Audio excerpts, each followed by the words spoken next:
राजस्थान की जानकी टीम हमेशा ही आपके लिए अनूठी और रोचक जानकारियां लाती रही है। राजस्थान की जानकी टीम अपने साक्षात्कार कार्यक्रम के जरिए एक ऐसे व्यक्तित्व का परिचय करवाती है जो अपने आप में अनूठा, रोचक और प्रेरणादायक होता है।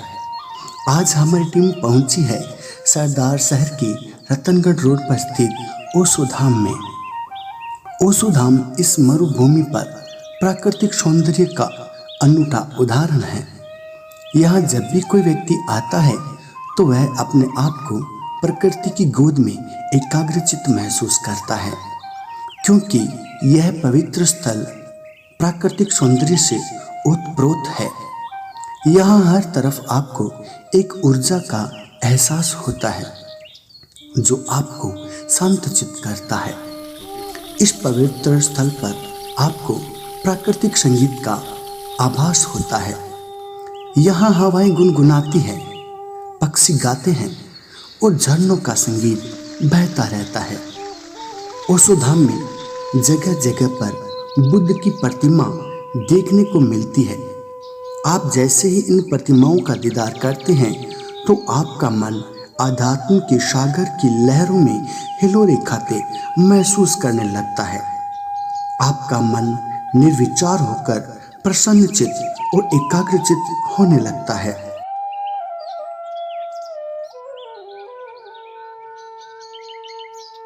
आप बुद्धत्व में लीन होने लगते हैं और शून्यता की ओर अग्रसर होते हैं।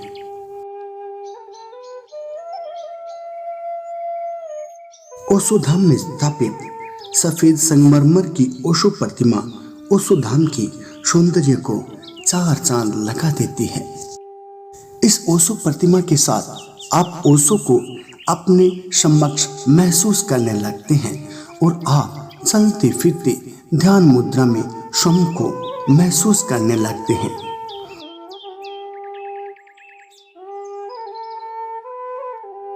ओशो धाम में बने कृष्णा कुंज में आप कृष्णा के प्रेम रस को भी महसूस करते हैं।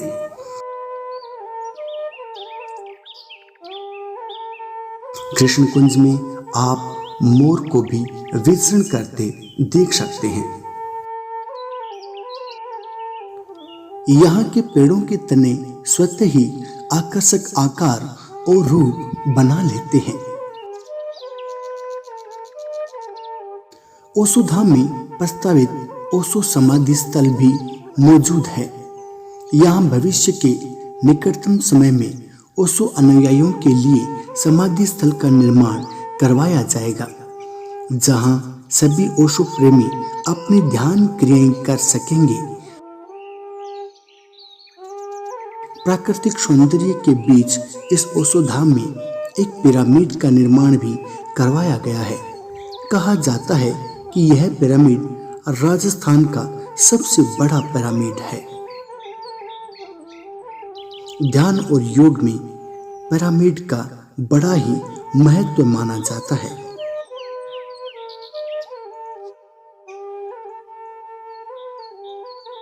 इस ओशो धाम में देश विदेश से आने वाले ओशो प्रेमियों के लिए ओशो स्वीट होम भी बनाया गया है, जहां ओशो प्रेमी ध्यान के पश्चात मिलजुल कर प्रेममयी जीवन के अनमोल पल यहाँ बिताते हैं।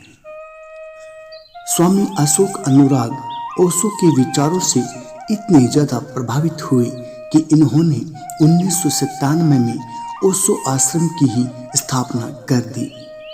अशोक अनुराग ने 7 बीघा बंजर जमीन खरीदी और उसमें हजारों पेड़ पौधे, झरने, ओशो प्रतिमाएं, बुद्ध प्रतिमाएं, पिरामिड, रंग बिरंगे फूलों के पौधे लगाकर इसको प्राकृतिक सौंदर्य का रूप दे दिया। ऐसे प्राकृतिक सौंदर्य से ओतप्रोत आध्यात्मिक स्थल की कल्पना भी इस मरुभूमि में मुश्किल है, परंतु इस कल्पना को साकार कर दिखाया स्वामी अशोक अनुराग ने।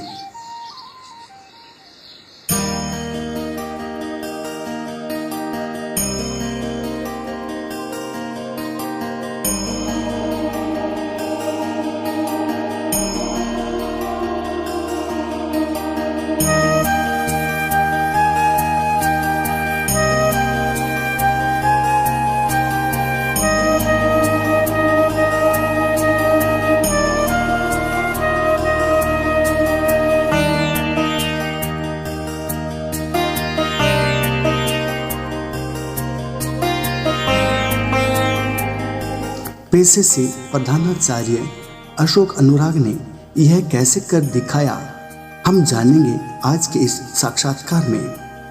स्वामी अशोक अनुराग कला, संगीत और साहित्य से बचपन से जुड़े रहे हैं। स्वामी अशोक अनुराग ने दर्जनों पुस्तकें ओशो और उनके विचारों पर लिखी है। स्वामी अशोक अनुराग की कविताएं और म्यूजिक एल्बम भी हमेशा चर्चा के विषय रहे हैं।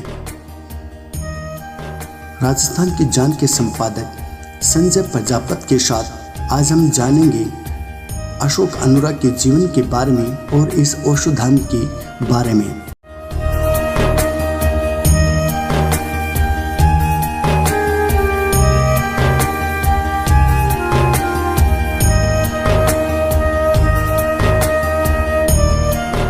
तो आइए जानते हैं स्वामी अशोक अनुराग के सफरनामे की सफल कहानी आज के जी संपादक संजय प्रजापत की जुबानी। ओशो एक वो व्यक्तित्व है जिसने दुनिया भर में विचारों का जवर ला दिया था।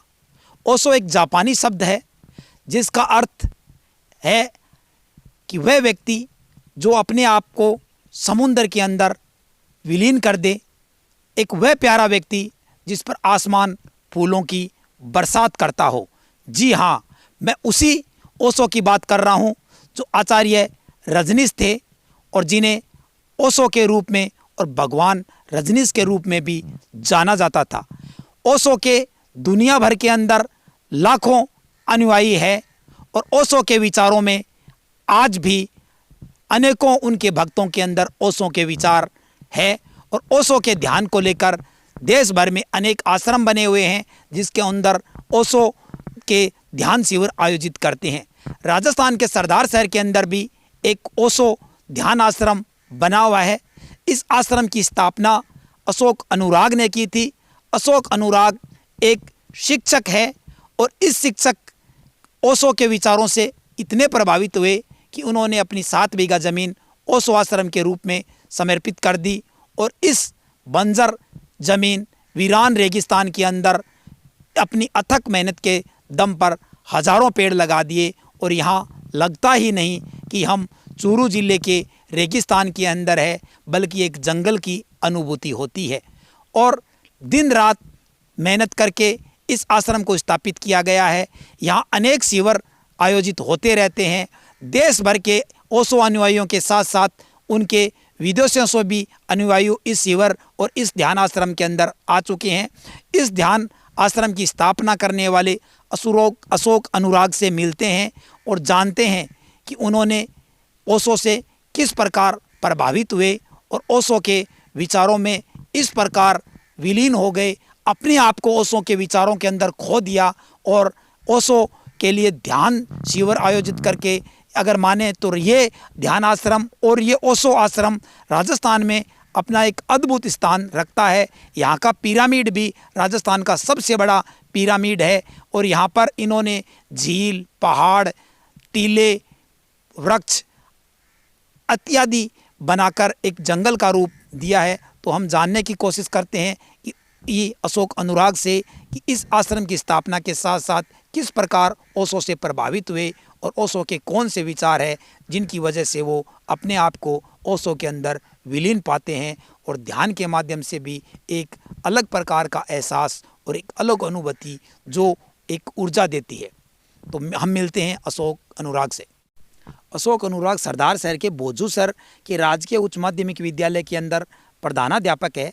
इसके साथ ये एक चित्रकार भी है और भगवान श्री कृष्ण पर इनकी एक चित्र श्रृंखला लंबे समय से चल रही है और अनेक प्रकार के चित्र ये बना चुके हैं और चित्र प्रदर्शनियाँ भी लगा चुकी हैं। इसके साथ ये साहित्यकार भी है, कवि भी है, इनकी काव्य श्रृंखलाएँ भी काफ़ी प्रकाशित हो चुकी है, उपन्यासकार भी है, उपन्यास भी प्रकाशित हो चुके हैं और संगीतकार भी है। मेरा खुदा इनका एक एल्बम भी रिलीज हो चुके हैं।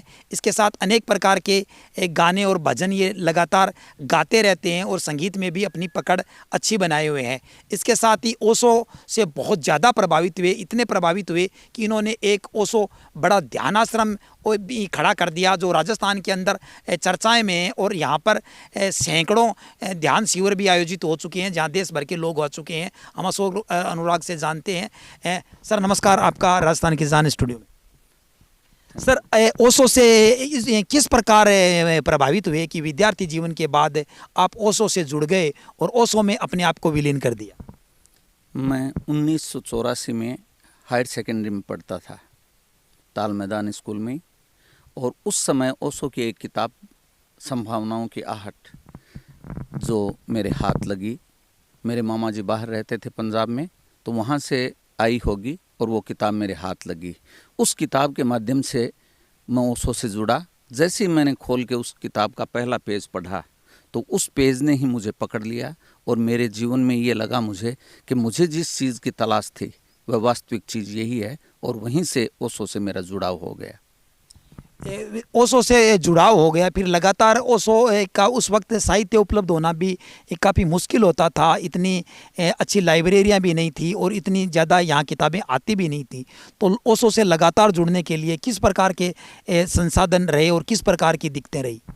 बिल्कुल, उस समय इस प्रकार के संसाधन नहीं थे। आज तो हम देखते हैं यूट्यूब है, व्हाट्सएप है, बहुत सारे ग्रुप है, गूगल भी है जहाँ पर ओशो पूरे उपलब्ध है। लेकिन उस समय इस प्रकार की कोई सुविधा नहीं थी। तो यहाँ से जब भी जयपुर, बीकानेर कोई भी आता जाता, मैं तो छोटा था, तो मैं उनसे कह करके और ओशो की किताबें मंगाता था।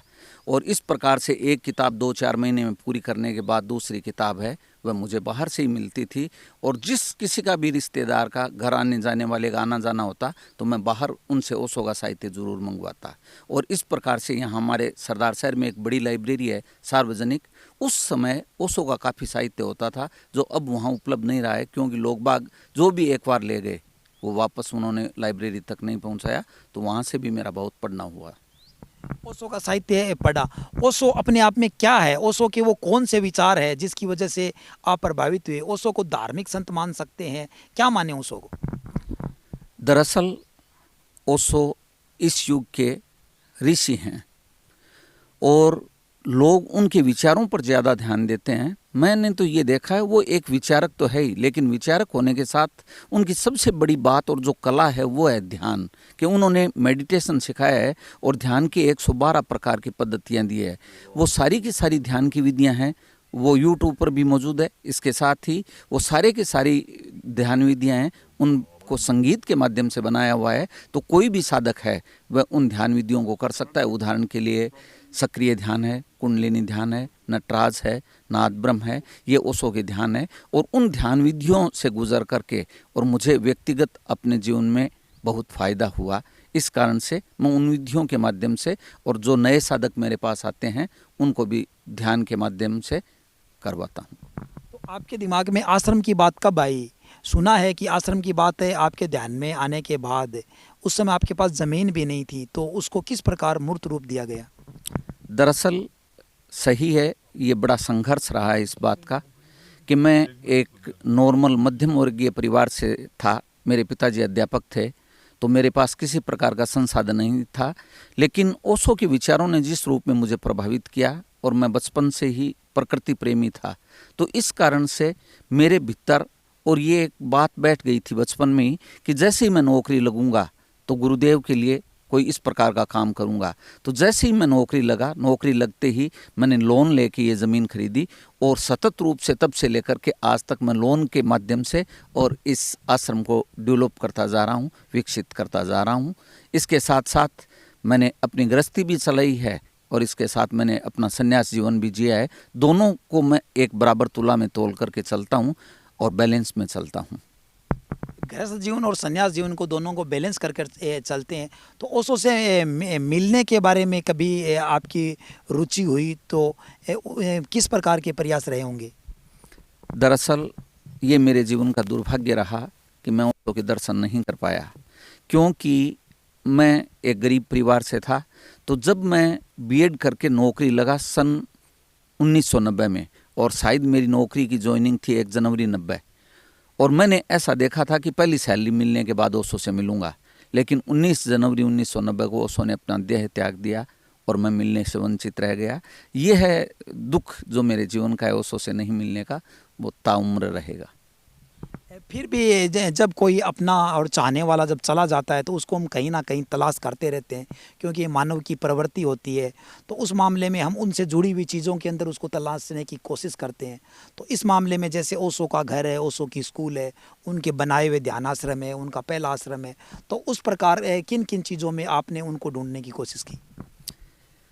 हालांकि बात ऐसी है कि ओशो ऐसी चीज़ नहीं है जो खोजे, ओशो हमारे अंदर है। ओशो को मैं उपस्थित पाता हूँ, इस आश्रम में भी पाता हूँ, क्योंकि उनके जो विचार है और उनकी जो ध्यान विधियाँ हैं वो मुकम्मल है। लेकिन फिर भी मैं हर वर्ष पुणे जहाँ ओशो की समाधि है वहाँ जाता हूँ।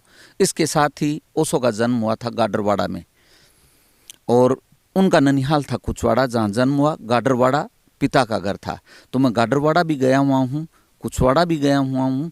जिस कमरे में ओशो का जन्म हुआ था उस कमरे में भी गया हुआ हूँ, और वहाँ पर जो गाडरवाड़ा है, ओशो के बचपन के दोस्त कई जो वृद्ध हो चुके थे हमें मिले, और हमने उनसे ओशो के बारे में साक्षात्कार लिया और बचपन की घटनाओं के बारे में पूरी जानकारी ली। तो हमें गुरुदेव से मिलने का बड़ा गहरा एहसास उनके मित्रों के साथ हुआ।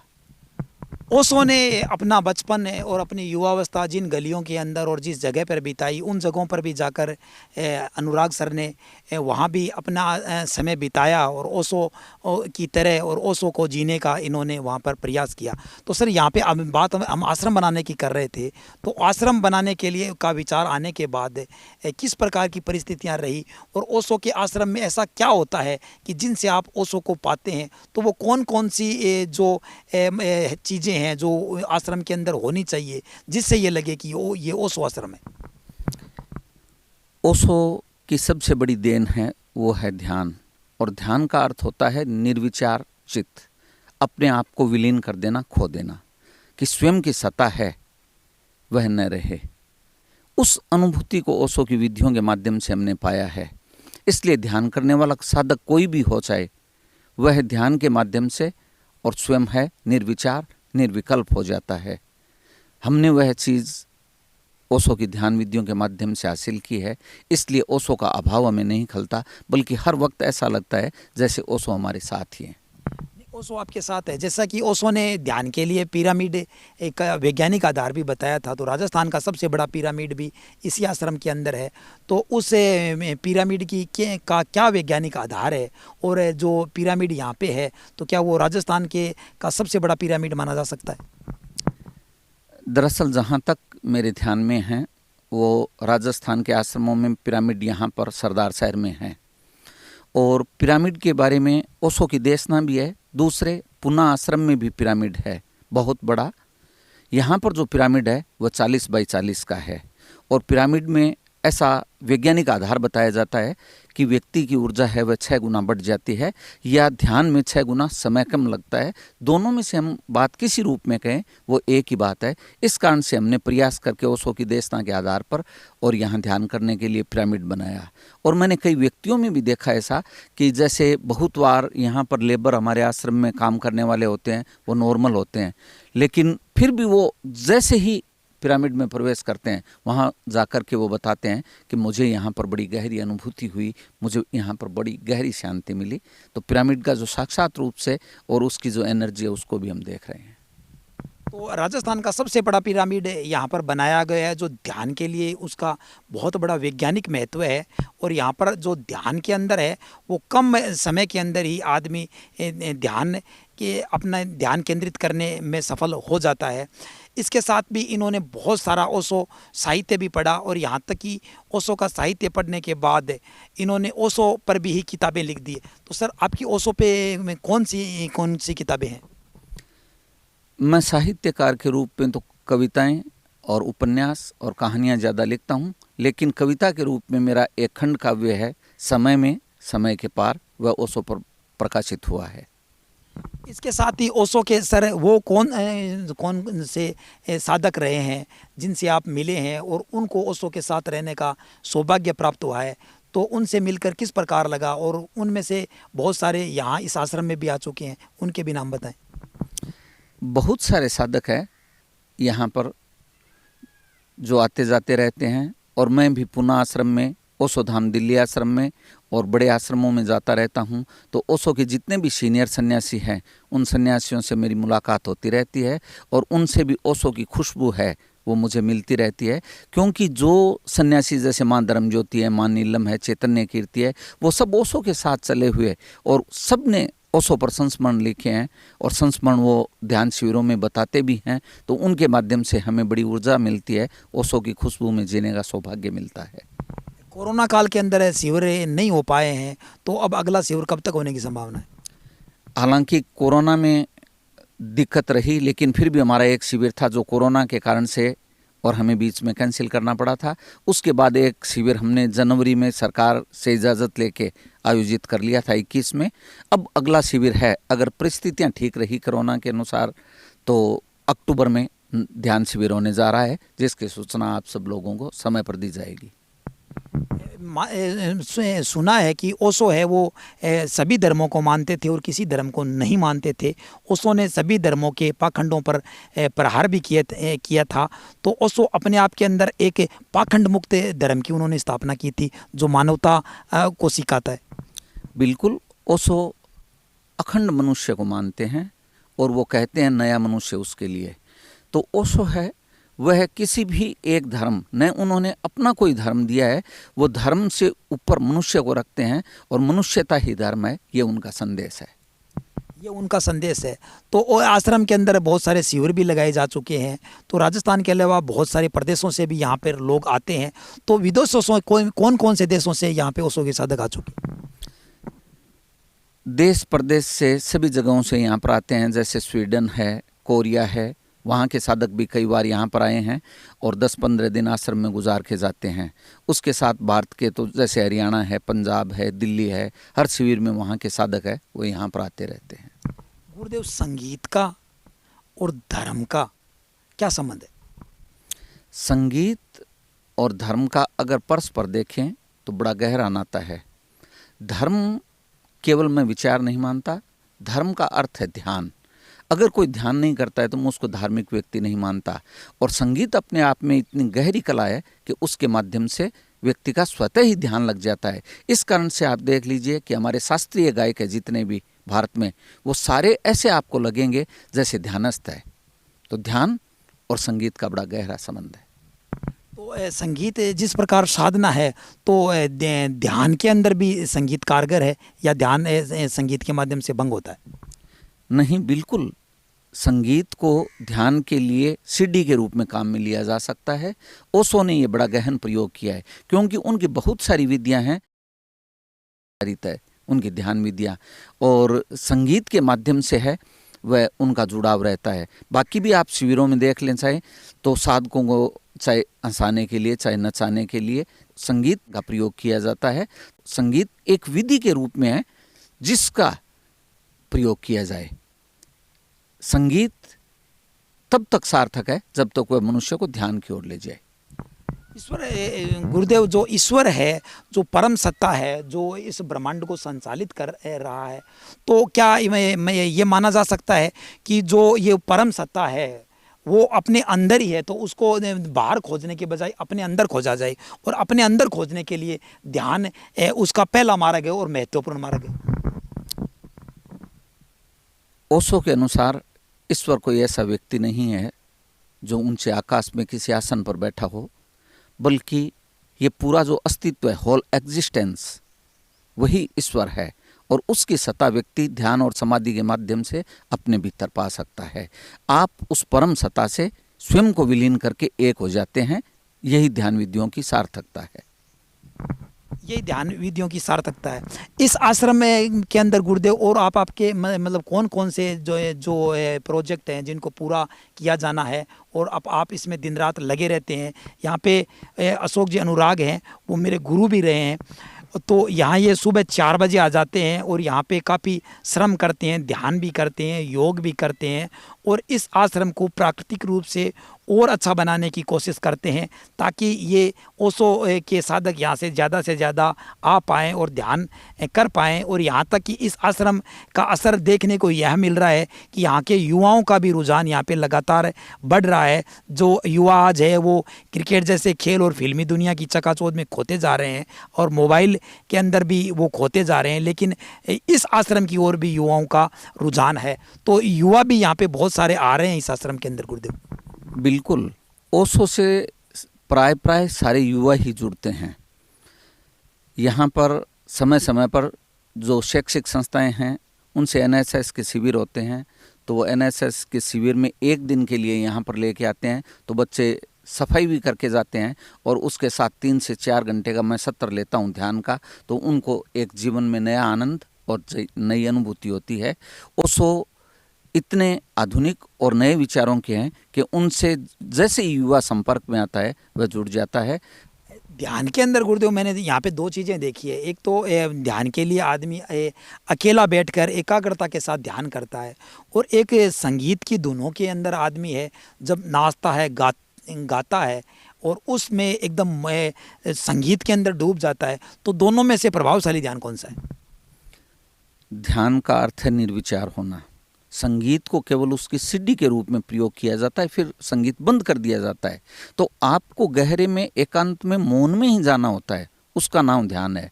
लेकिन उसको संगीत को तो पहली सीढ़ी के रूप में काम लिया जाता है, फिर बंद कर दिया जाता है। उसके बाद आप अपने एकांतिक ध्यान में उतरते हैं, मौन में उतरते हैं।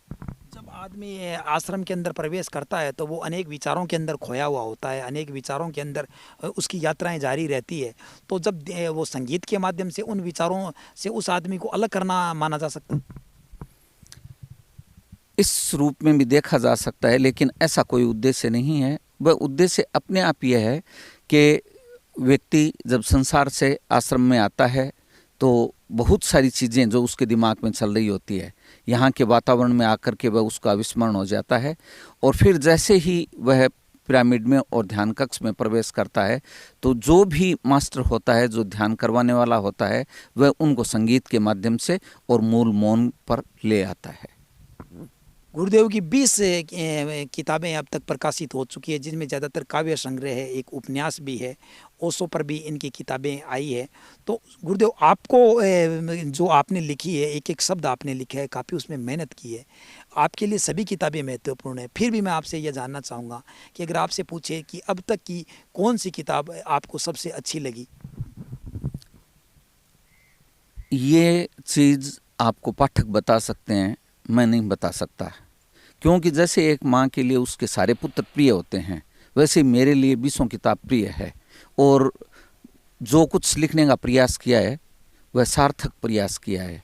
तो इस कारण से मुझे तो सभी प्रिय है। सवाल ये है कि आपको कौन सी पसंद आती है, वो पाठक को अपनी पसंद के अनुसार वह उनमें से चुन लेता है। गुरुदेव को सारी किताबें अपनी अच्छी लग रही है, कौन सी अच्छी ज़्यादा है ये सब आपको पढ़ने पर ही पता चल पाएगा। कृष्ण की जो चित्रों की आप जो एक श्रृंखला लंबी चला रहे हैं, तो आपको क्या लगता है वो कब तक पूरी हो जानी चाहिए, या ऐसे कौन से चित्र हैं जो भी आपके दिमाग में चल रहे हैं, जो कैनवास पर उतारे जाने की तैयारियां हैं? ऐसी बात है कि कृष्ण का जो मिथक, जो चरित्र है, मुझे वो बहुत प्रिय है। और आप सभी चित्रकारों में ये देख लें कि कृष्ण पर जो काम किया गया है वह सबसे अनूठा काम होता है, क्योंकि कृष्ण स्वयं बहुत सृजनात्मक है। इसलिए कृष्ण की नई नई इमेज मेरे दिमाग में आती रहती है, और जैसे ही कोई नई इमेज कभी आती है, जो काम नहीं हुआ उसको मैं कैनवास के रूप में ले लेता हूँ। पहले कागज़ पे ले लेता हूँ, फिर उसको अच्छा काम लगता है तो कैनवास पे भी उतार देता हूँ। अब जब तक मुझ में ये सृजनात्मकता स्वाभाविक रूप से आती रहेगी तो मैं उतारता रहूँगा। ओशो के बाद में अगर गुरुदेव है तो कृष्ण से भी ज़्यादा प्रभावित पाए जाते हैं। तो कृष्ण को क्या समझा जाए? एक बड़े कृष्ण राजनीतिज्ञ थे, एक कृष्ण एक भगवान थे, या कृष्ण एक बड़े प्रेमी थे? कृष्ण का चरित्र मल्टी डायमेंशन है, वह बहुआयामी चरित्र है। और इस कारण से कृष्ण जैसा पूर्ण व्यक्ति, हमारे भारतीय संस्कृति में उनको पूर्ण पुरुष कहा है।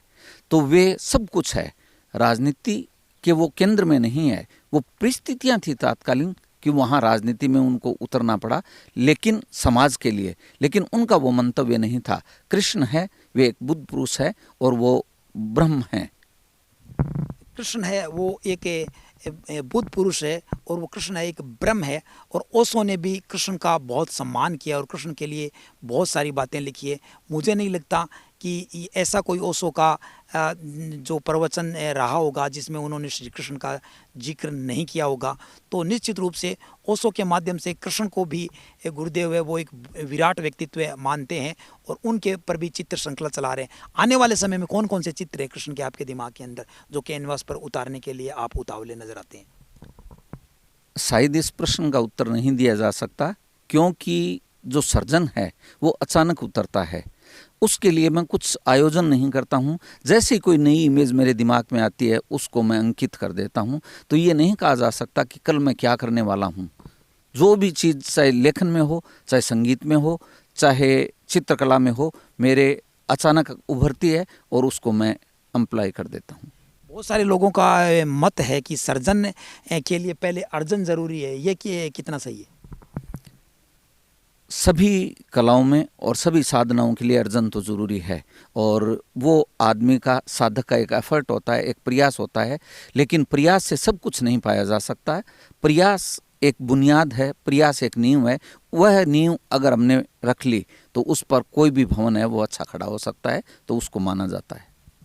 उसको माना जाता है। अभी अपना ओशो ध्यानाश्रम है, ये सवाल मैं लगातार आपसे जानने की कोशिश कर रहा हूँ कि अपने ओशो ध्यानाश्रम के अंदर ऐसी कौन कौन सी योजना है जिनको क्रियान्वित करने की प्लानिंग चल रही है?